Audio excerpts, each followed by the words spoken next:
nothing left for me to hate, so I can lay me down, my brothers, on the ground. I bled today until Coyote comes to raise me up and carries me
Hello, welcome to the Scottish Rugby Podcast, brought to you by the Scottish Rugby Blog.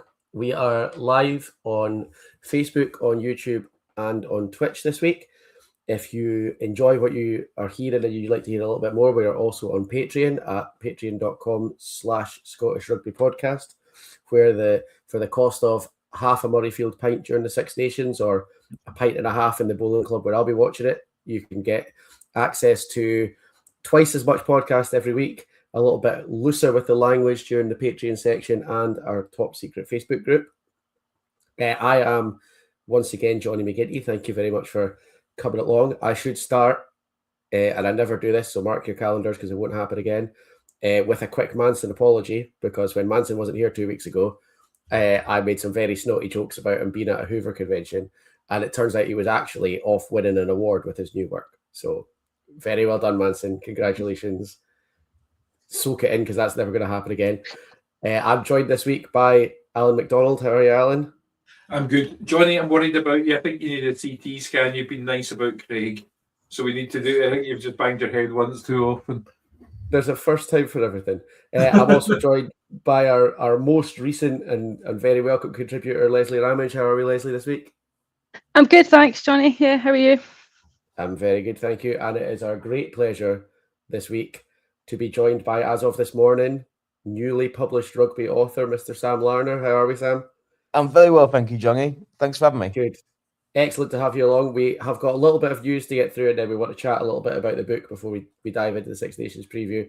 But Sam and I had a conversation earlier about whether he's been on with us before or not, and neither of us could remember. So we have some very important things to take care of first, Sam. 3 increasingly important questions.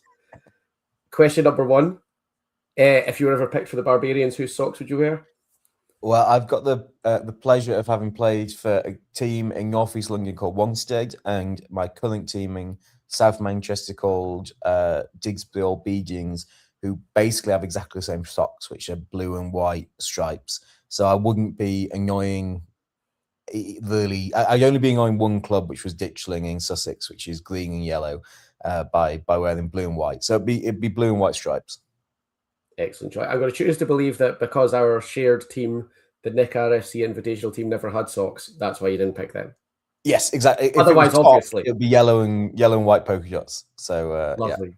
Yeah. As we've discussed before, the most hideous top I've ever worn in my life. Next, Sam, ripple, flake, or twirl? Flake, but I think increasingly it would be a twirl. I think flake is more evocative of childhood, so it's hanging on. But I think just kind of objectively, a twirl is a better chocolate bar. See, it's not just a better chocolate bar, but I picked twirl purely because I cannot be trusted with a flake. I'll eat 2/3 of a flake and wear a third of it. So the twirl is all the goodness of a flake, but with that protective layer. That's it's the only sensible choice. It doesn't help that much though, the protective layer. It helps a little. Be careful still. And then the final, and I think most of us agree, most important question, Sam. For a supermarket meal deal, what are your choices? I hope I get to stay on after this, but prawn mayonnaise sandwich, steak, what they call McCoy's steak crisps, and I don't know what happens with the sugar tax on this, but is a Coke, a normal full fat Coke, is that still applicable? Still included, I think. Do you know? I'm not just saying this. Up until the Coke, you have just mirrored my exact meals. What's your drink? I would take Iron Brew, obviously. Oh yeah, I'm not averse to Iron Brew. Yeah, It's quite situation dependent. I quite often only have a meal deal if I've got a hangover, and an Iron Brew is the thing you need for that. Yeah, and Iron Brew, I would say, is the drink that's least suffered from the lack of sugar. Like I don't like Diet Coke or anything like that. I really struggle with those, but Iron Brew, I'm okay with. Oh no, you see, you've got to get the 1901 original Yes. recipe that they That's brought just in with the sugar and no sweeteners. Is that possible? Can you get that? Is there still is there like some back alley where you can get original Iron Brew? Next time you're up, Sam, I'll treat you to a bottle of 1901. Yes, please. Do you know what we'll do next time you're up? That'll be the binding agreement that means that I don't just wander off, and then give you a hard time for not spending any time with anyone when it turns out you spent loads of time with everyone and I just wandered off. Yeah. So, yeah. Do you know what? That was difficult. Really feeling generous today. I will publicly apologise for that as well, Sam. Thank you, Jonny. All right, thank you for indulging us, Sam.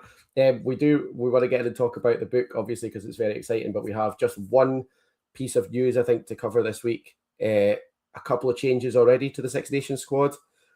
Gregor Hiddleston, some would say, should have been in the squad to begin with, has joined up, so has Gus Warr, because Dave Cherry and Jamie Dobie are both still recovering from injuries, and Liam McConnell is back with Edinburgh. I think his injury sounds a little bit more serious. Leslie, I think we kind of knew that Jamie Dobie was slowly on the comeback trail anyway. He's probably the one I think you'd be more concerned about. Well, I don't know if you just saw it, but Jack Dempsey also now has an injury. They think he's going to be back. Okay, that's fine. That's the one you're most concerned about. Yes. There's pictures of Jamie Dobie in training today, so I'm sure he'll be fine for next week. I don't think we need to worry. But yes, he would be, before Jack Dempsey would have been the big concern. But he seems to be okay. We'll be fine. We're fine. Let's not worry. We're not Ireland just yet. We'll come to that, don't worry.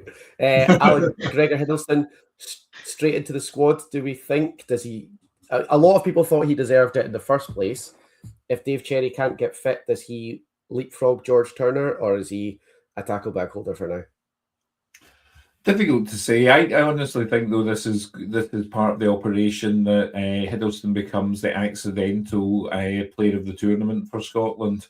Like, not picked in the initial squad, Dave Cherry injury, George Turner maybe picking up a flu bug in the morning of the game or something, and then on the bench and plays a blinder. Look, Cherry, I suppose, being charitable, so to speak, he did bring That's a lot of in the Doddy jar. I think we're at 25 now. So someone better keep a note of this, because otherwise. But yeah, I think he does provide set piece solidity, and probably, he was actually fantastic in the last Six Nations. So it's maybe he was maybe there for the platform, but Hiddleston definitely deserves his chance, no two ways about it. And I think, looking ahead to the next World Cup, Hiddleston deserves and should be there or thereabouts.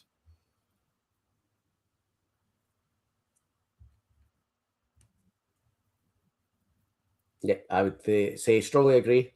We will come on and talk about the squad, obviously, in a little bit more detail, but we are very lucky to have Sam with us.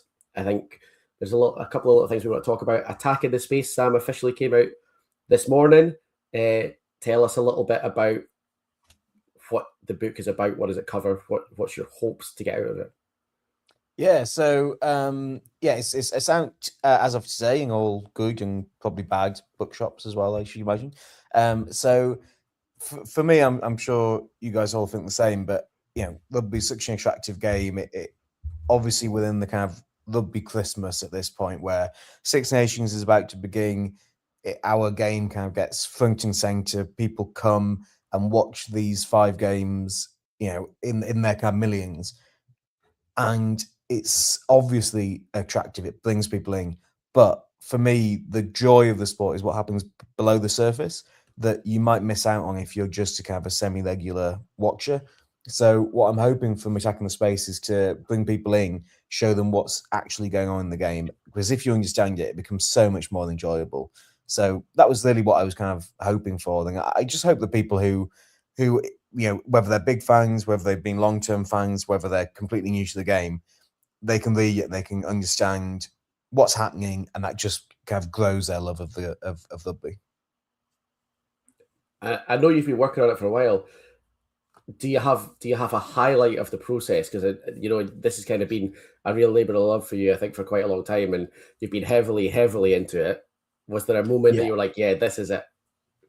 Yeah, I think there was a few. So some of the opportunities were just speaking to people who I'd always wanted to speak to, really, who I just thought were fascinating, and then listening to them speak and realizing that they had so much to offer, and were so willing to give up time. So I'd say people like Bernard Jackman and Mike Prendergast have contributed massively, really, and just in terms of either thoughts during the process of writing it or just before, just giving insight and being willing to be completely open and honest about their experiences in the past or whatever they might be. And I'd say the more recent one was when you write it, you then want to send it out to people before it's published so that they can say nice things on the cover. And I have a friend who knows Eddie Jones, and I thought, why not give it a whirl? And so he wrote back with a very nice quote, which we've included on the cover.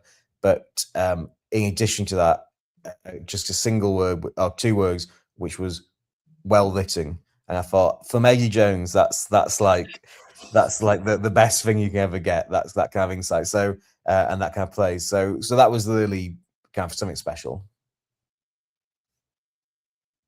I'm going to just assume that after I read a chapter for you and then said, yes, I understood that just didn't quite make the cut for the cover. There is going to be a paperback version, Jonny. So let's just say you're going to be front and center on that one. So what's next in terms of the writing? Are you hoping to do another book, or because I know your Substack is obviously very popular as well? Is there plans for more books? Do you want to segue into something else, or a bit of both? Yeah, I think I would love to write another book. I guess it's always depends on how well these things go, but it's started off very promising. So yeah, I'd love to write another book. I've got a few ideas, but yeah, I'm not sure exactly what it'll be on yet. But we were talking about this before. There's kind of a little bit of a dearth of rugby books that are kind of about the game rather than the personalities. I mean, it's important to talk about the personalities, but the actual game, I think, is more interesting than the lack of books about it would suggest. And then also just hopefully there's a few opportunities that come off the back of this. It'd be great to kind of jump on them as and when they come. So yeah, just for now, just seeing how this goes, seeing how the next few months go, and then hopefully at least another book, but maybe some other bits and pieces as well.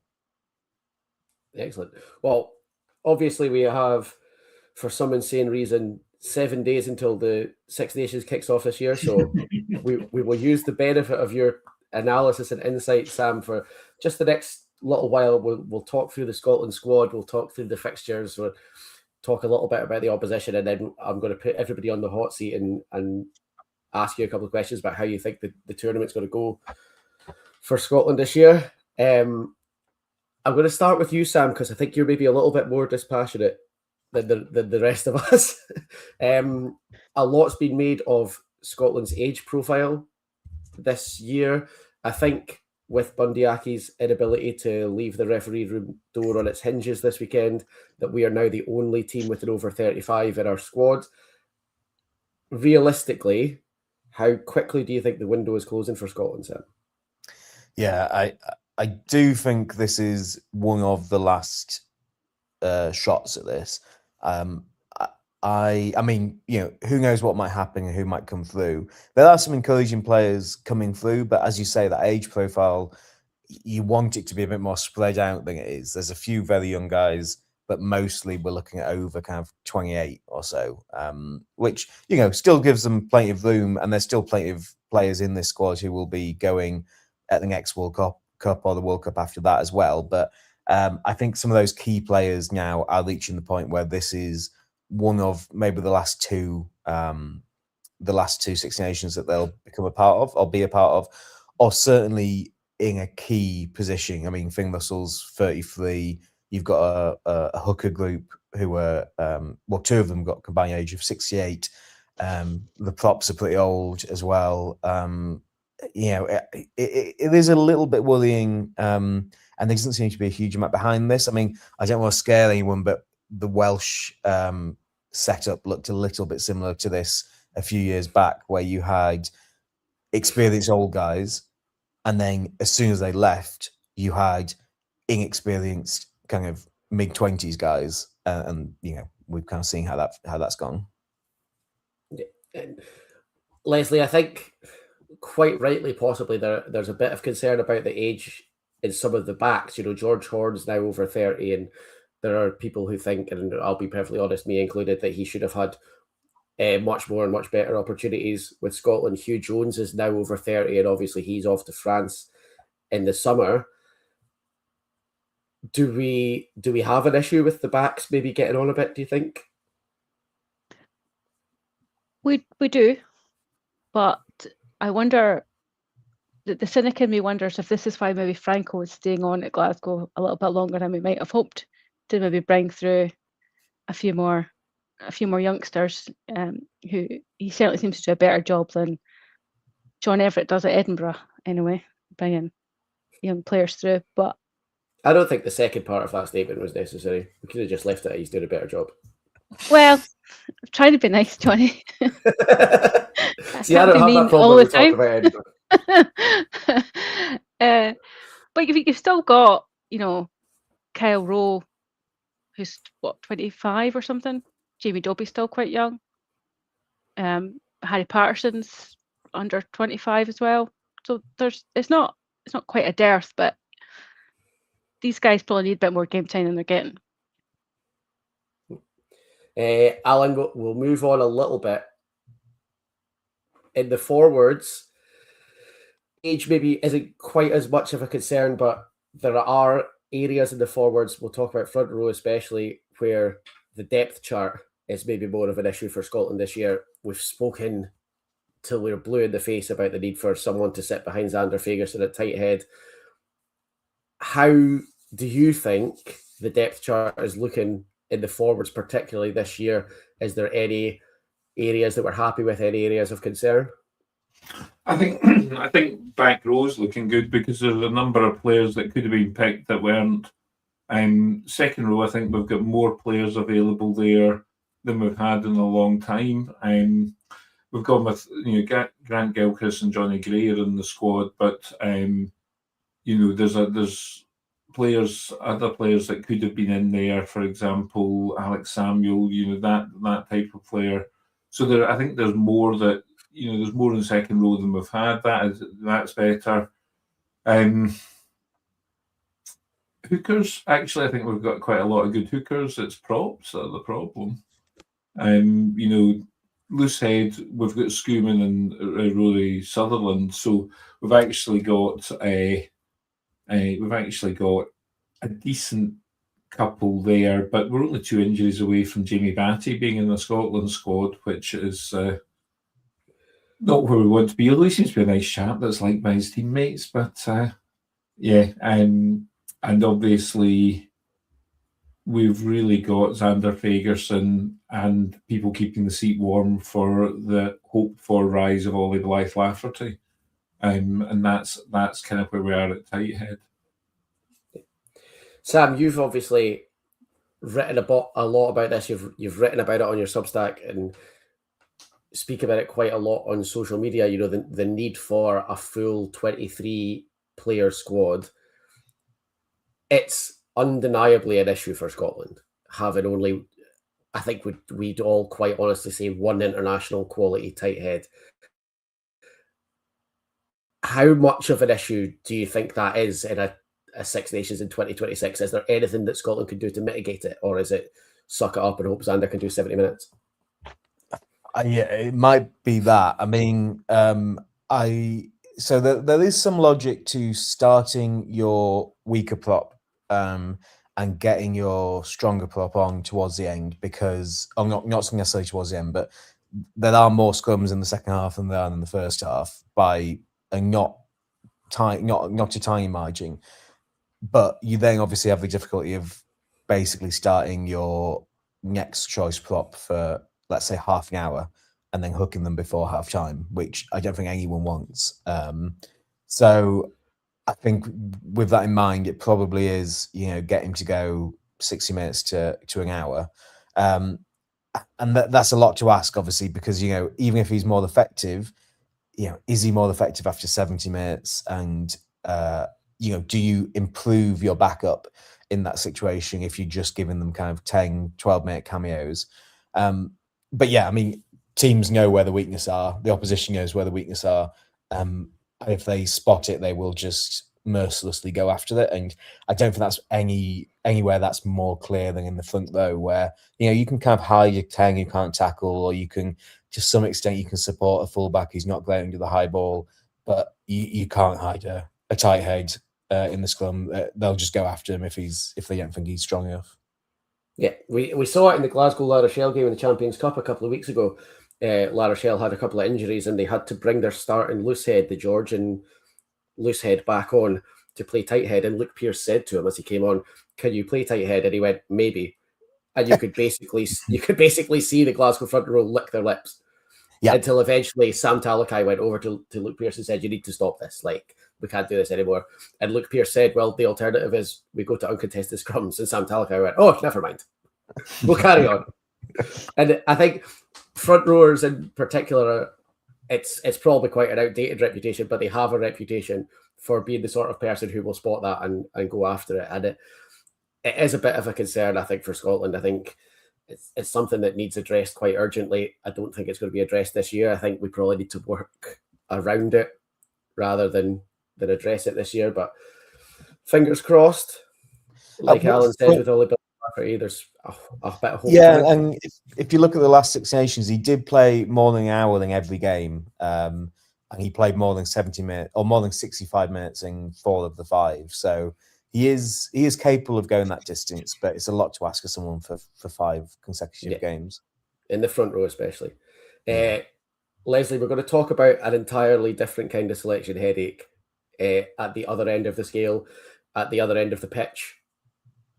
If tight head is the most serious concern in terms of depth, the place where probably we're struggling most to decide who the best players are is on the wings. Scotland have got probably 4 extremely attractive options on the wing, assuming Jamie Dobie comes through fit. On the spot, Edinburgh bias and all, who starting on the wings for Scotland? I'm going to portray Edinburgh here, and I'm going to go Jamie Dobie and Kyle Steyn, purely just because they're both in very great form, and Doohan and Darcy, let's be honest, are not going great grounds at the moment. Doohan can do it. We've seen him do it, in a Scotland shirt, and he doesn't always do it in an Edinburgh shirt. But I think Jamie Dobie is a better all-round player than Doohan. And I don't know if he's faster, but he probably is. Doohan's got the bulk, but in terms of actual skill set, I would go Jamie Dobie, and Kyle Steyn's then another leader to have on the pitch, which I don't think is a bad thing. No, and Gregor Townsend said on telly this week he's not going to. And this was an insane thing, by the way, for the national coach to say, "I'm not going to overcoach too much. I'm going to rely on Glasgow formations and Glasgow strategy and hope that we can slot everybody in." You are literally stealing our money at this point. But also, we might win some games doing that. And Kyle staying is obviously a key part of doing that for Glasgow. Allan, is Jamie Dobie's versatility going to be the thing that gets him a spot, do you think? Oh, I mean, he's got the spot in the 23 no matter what, and there is something quite nice about having the 2 scrum halves on, so that if there's rucks on Jamie Dobie's side of the field, they can chip the ball faster. And obviously, getting fast ball really helps. Well, it helps just about every rugby team, doesn't it? But it helps the game Scotland want to play. So you could see that. I would probably have Dobie in the bench and have Darcy on, because Darcy's not been getting the ball in space. I think Scotland will be able to get the ball in space better than Edinburgh can. And as a result, Darcy might look a bit happier than he has done in an Edinburgh shirt for the last wee bit. So I'd have Darcy on. Sam, to use one of the most horrific and overused rugby cliches, Darcy, Graham and Duhan van der Merwe, are they test match animals? Do you put them in the Scotland squad because of how they perform for Scotland in spite of what's happened at Edinburgh?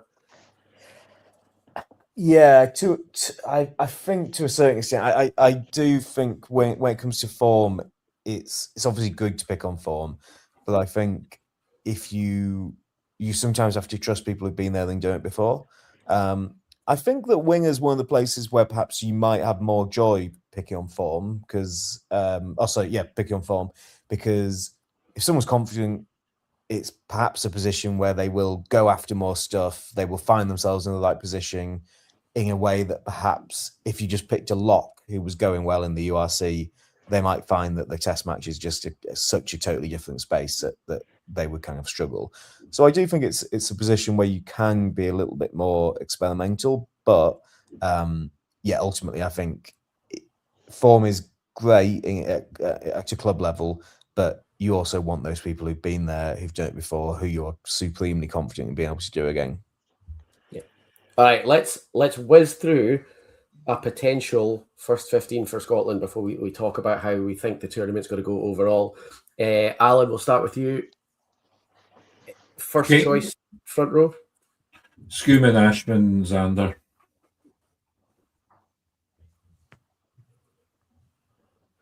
Yeah, probably the easiest job for you. I think, do we all agree? Schoeman, Ashman, Zander for the front row makes sense? Yeah. Leslie, what about second row? So this is where we starts to get slightly trickier, I think. We're going to get Grant Gilchrist, whether we like it or not. He's a Tory favourite, so I think we'll see him with Scott Cummings probably. That would be that's my guess, is Gilco and Scott Cummings.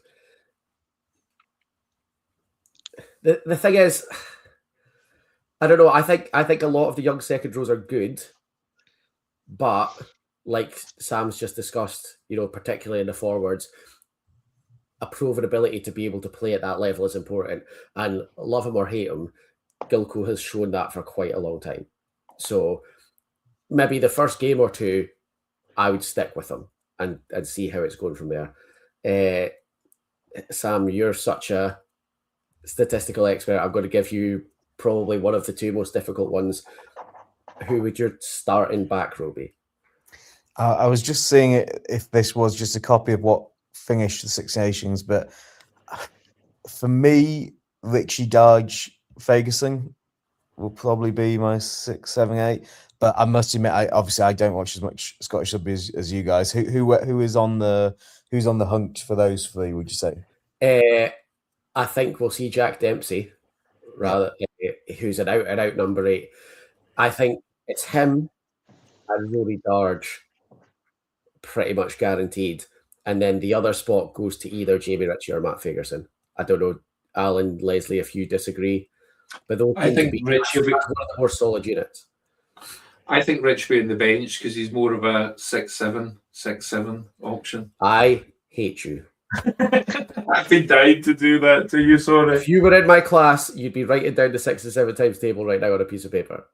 Just worth it, Jonny. Worth it. Right, moving swiftly on from Allan's absolute nonsense. I think, Leslie, are you happy to go Darge, Dempsey, one of Ritchie / Ferguson? Yes, yeah. I don't think there's any complaints there. No. I think greatest ever Lion, Gregor Brown, we'll probably see a fair amount of this Yeah. Six Nations, but I don't think he's quite going to be starting yet. No. I mean, Glasgow use him as a bench option, as a deliberate ploy. So I think he might be the second row bench, which might give us the option of changing the entire back row if we want. Yeah. Halfbacks, Leslie, can you convince us on anything other than Ben White and Finn Russell? No, I think they're a fairly settled partnership, aren't they? I mean, I can't see Tooney changing that up. He's definitely not going to pick George Horn, let's be honest. It breaks my heart. It does. But as you talked about earlier, Jamie Dobie's probably for the bench. So yeah, Ben White for starting with Finn, and there's no way Finn's not starting. So yeah, I think that's a fairly settled combo there. Sam, I'll give you an easy one, and I'll leave the trickier one for Allan. Huey Pilotu, the world's number one centre pairing. Yeah, I don't see why you change that. Really, I think stick to what's working. And they are so good together. I don't think there's call for shifting that around. Yeah. Right, Allan, you've got a tricky spot. Do all three of the back three. Okay. Well, I think Darcy, Kyle Stein, and Blair Kinghorn. I think that's the. You could argue Darcy might be Jamie Dobie. I think Dobie's on the bench in a 6-2 split with Tom Jordan, but I think Darcy, Kyle Stein, and Blair Kinghorn. I would agree. I think that's probably the most likely. So we're saying, barring any fitness disasters, Scuman, Ashman, Fagerson, Gilchrist, Cummings, Darge, Fagerson, Dempsey, White, Russell, Stain, Tuipulotu, Jones, Graham, Kinghorn. I agree with Allan. 15 we've ever had. I agree with Allan that I think we could see Jordan squeezed in and Kinghorn pushed to the wing to create two playmakers. Not that that's ever really been something that Townsend's been that keen on. He seems to want to just give the keys to Finn Russell, but I wonder if there might be a bit of evolution that brings in that second playmaker. I think Tom Jordan has now proven not only that he did it consistently and at a very high level for Glasgow and the URC, he's now doing it for Bristol in the Prem and in Europe. So I think he's really taken a step up as a player. We don't want to not have him included, but he's also not Finn Russell. Yes. And, as Allan said, Jamie Dobie and Tom Jordan are two of our most versatile players, two of the more versatile players in Europe, probably. And they cover a lot of space between them in two backs. I'm not in favour of a 6-2 split for Scotland. I think Scotland should have as many backs as possible because our backs are still our strength. But if we are going to only have two backs, Jamie Dobie and Tom Jordan are the two to have, I think. So, team out of the way. We've got a couple of things to discuss, and then we will do the URC review / preview in the Patreon. I think the Edinburgh contingent probably need the comfort of being behind the paywall with their language a little bit before we discuss this most recent block of URC. Quickly-ish, Leslie, what does success look like for Scotland in the Six Nations this year? Anything above fourth, because that's where we always seem to end up. So I don't think we'll win it, unfortunately. But I think if we could get second or third, that would be something. But I just the first time in a long time, there's no hope at all this year. I'm not feeling it at all. Yeah, I think it's the second or third. That would be progress. Allan? I would actually probably accept fourth if we had a win away in Ireland. I would probably accept fourth, although quite what would have to happen first before that was won away in Ireland. Things would have to have got quite dark before that point. But there's a part of me thinks we're going to finish second this year. I've no idea why. Other than we'll get cheated out of the top spot by points difference, or because we had one more yellow card than the other team, or something like that, just in the most Scottish way possible. But yeah, just there's been less sort of like big talk from the team, and maybe they've learned the lessons that have been there to be learned about mental fragility and mental strength. And if there's a strong cohort of Glasgow players, any team that could be 21-0 down to lose and come back and win cannot be mentally weak. So yeah, we just need a bit more mental strength. Right, Sam, we've had blind Scottish optimism, we've had trademark Scottish pessimism. Please look at the data, be realistic. How would you say at the end of this tournament, what would make you say Scotland were successful? Well, it's to a certain extent, it's a favourable way the fixtures have fallen, because although you've only got 2 home games, they are the 2 toughest home games against England and France, which is advantageous. I also think that playing Italy first up, if you're going to finish up there, you obviously need to be beating Italy. So I think playing Italy first up is therefore quite advantageous, and sandwiching Italy and Wales sandwiching England between Italy and Wales is not bad, because you get one under the belt against Italy, you get a big game against England, and then even the trademark kind of Scottish downturn after the Calcutta Cup should still be enough to beat Wales.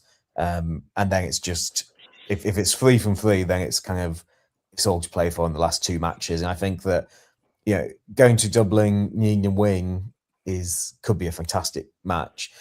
But in terms of what would be successful, I mean, as we said, the window is potentially shutting on this incarnation of Scotland. So I really do think success might be, I think it may only be winning the whole thing, because I think otherwise you might be looking back in 5 years going, "Wow, that was a moment." But that could be just Welsh trademark pessimism sneaking in there. But I do think with the context of it, there's something in that as well. I think from my point of view, I am a lot more similar to Leslie. I think I had I'm going to sound like a total Munster fan. I have had a moment in the last couple of weeks where I've been thinking, what I want from Scotland in this Six Nations is Xander, Jack Dempsey, Jamie Dobie, Sione Hugh, and Kyle Steyn to come back fit.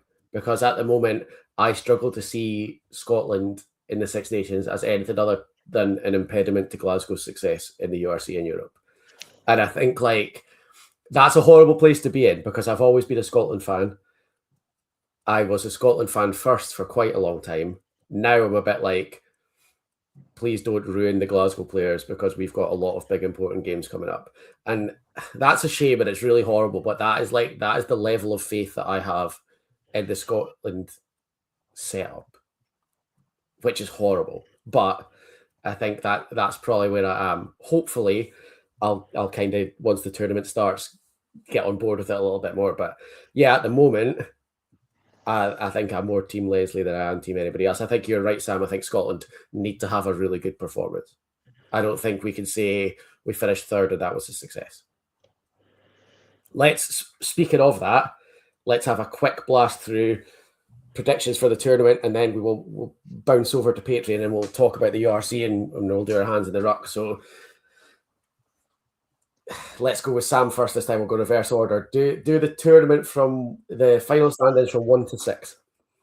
I think it'll be England, France, Scotland, Ireland, Italy, Wales. Allan? I believe I'm going to have to stick with what I said. So France, Scotland, England, Ireland? No, sorry. Ireland, England, Italy, Wales. France, Scotland, Ireland, England, Italy, Wales. Yeah. Alan, if you're right, I would love that. Leslie? England, France, Ireland, Scotland, Italy, Wales. Interesting. We'll come back in 2 months and see. I think when I tried to work it out the other day, I was pretty close to Alan, but I was France, Scotland, England, Ireland, Italy, Wales. So let's There's come no back. movement on the bottom two then. No, yeah, I think sadly for you, Sam, that we're all kind of on the same page on that one. Yeah. Unfortunately, I don't think anybody likes it, but that's where we are. Listen, so your grin is too massive. I'm trying my best. Trying my best to say we don't like it. I think that probably about wraps us up for the tournament. So we will switch off the public portion. I'll do my little technical wizardry, and we will continue for our Patreons. We will discuss this most recent block of URC, and then we'll get through Hands in the Ruck. But if you are leaving us now, thank you very much for joining us. We'll see you back here next week. No, we won't. Sorry, that's a lie. Because, as I mentioned earlier, there's a Six Nations game on next week, on a Thursday night. So we will see you in 2 weeks to discuss Scotland's first game against Italy, the first round of fixtures. And we will be back here every week through the Six Nations and back at the end of March to see how right or wrong our predictions were. Patrons, stay with us. Everybody else, thank you very much for joining us, and we will see you soon. It's bye from me and bye from Sam, Alan, and Leslie. Bye. Bye. Bye.